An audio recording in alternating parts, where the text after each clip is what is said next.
செய்ய வேண்டும் என்றார். பிச்சைக்காரன், என்ன உதவி வேண்டும் கேளுங்கள் என்றான். மந்திரவாதி, நான் 500 ஆண்டுகளாக முக்தி அடையாமல் உள்ளேன். நீ சிவபெருமானிடம் என் முக்திக்கு என்ன வழி என்று கேட்டு சொல்ல வேண்டும் என்றார்.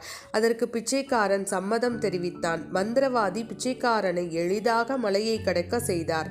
மீண்டும் நடக்க ஆரம்பித்தான் பிச்சைக்காரன். அப்போது ஓர் ஆறு வந்தது.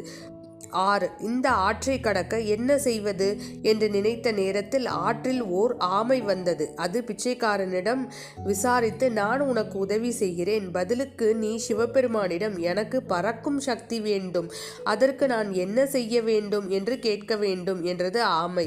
பிச்சைக்காரனும் ஒப்புக்கொண்டான். பிச்சைக்காரனும் ஓர் வழியாக சிவபெருமான் இருக்கும் இடத்திற்கு வந்தடைந்தான். சிவபெருமானை பார்த்து ஆசி பெற்றான். சிவபெருமான், உனக்கு வேண்டியதை கேள் என்றார். ஆனால் 3 கேள்விதான் கேட்க வேண்டும் என்றார். பிச்சைக்காரன் யோசனை செய்தான். நாம் 4 கேள்வி கேட்க வேண்டும். சிவபெருமான் 3 தான் கேட்க வேண்டும் என்று கூறுகிறார். என்ன செய்வது என்று புரியாமல் யோசனையில் இருந்தான்.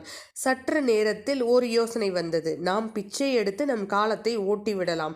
ஆனால் அந்த 3 பேர்களின் பிரச்சனையாவது தீரட்டும் என்று நினைத்து சிவபெருமானிடம் சொல்லி அதன் தீர்வையும் தெரிந்து கொண்டு திரும்பி வந்தான். முதலில் ஆமை என் கேள்விக்கு சிவன் என்ன சொன்னார் என்று கேட்டது. அதற்கு பிச்சைக்காரன், உன் ஓட்டை நீ கலற்றி எறிந்தால் உனக்கு பறக்கும் சக்தி வரும் என்றான். உடனே ஆமை தன் ஓட்டை கலட்டி பிச்சைக்காரனிடம் கொடுத்துவிட்டு பறந்து சென்றது. அந்த ஓட்டில் பவளமும் முத்துக்களும் இருந்தது. அதை எடுத்துக்கொண்டு புறப்பட்டான். மந்திரவாதியை பார்த்து, உன் முக்திக்கு நீ செய்ய வேண்டியது அந்த மந்திரக்கோலை விட்டுவிட வேண்டும் என்றான். மந்திரவாதி அந்த மந்திரக்கோலை பிச்சைக்காரனிடம் கொடுத்துவிட்டு முக்தியடைந்தார். மீண்டும் புறப்பட்டு செல்வந்தரை சந்தித்தான். செல்வந்தரிடம், உன் மகள் எப்போது அவள் மனதிற்கு பிடித்தவனை பார்க்கிறாளோ அன்று அவள் பேசுவாள் என்றான். மாடியிலிருந்து இறங்கிய செல்வந்தரின் மகள், அப்பா, இவர்தானே அன்று இரவு வந்தது என்று கேட்டாள். செல்வந்தர் தன் ஒரே மகளை பிச்சைக்காரனுக்கு மணமுடித்து வைத்தார். அன்று முதல் அவன் ஒரு செல்வந்தர் மற்றும் மந்திரக்கோல், இதை தவிர பவளம், முத்துக்களும் அழகான மனைவியும் அமைந்து சந்தோஷமாக வாழ்ந்தான்.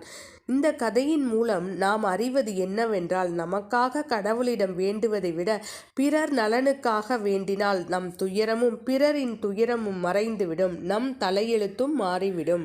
அனைவரும் கோயிலுக்கு சென்று நாம் இறைவனிடம் வேண்டுவது நம் துயரம் தீர்ந்துவிட வேண்டும், நமக்கு நல்ல வழி பிறக்க வேண்டும் என்றுதான். ஒரு நிமிடமாவது மற்றவர்கள் துயரமும் தீர்ந்துவிட வேண்டும் என்று நினைத்தால் கூட நம் துயரம் நம்மை விட்டு அகன்றுவிடும். ஆகவே அனைவரும் நன்றாக இருக்க வேண்டும் என்று எப்பொழுதும் நாம் நினைக்க வேண்டும். நன்றி. நற்பவி.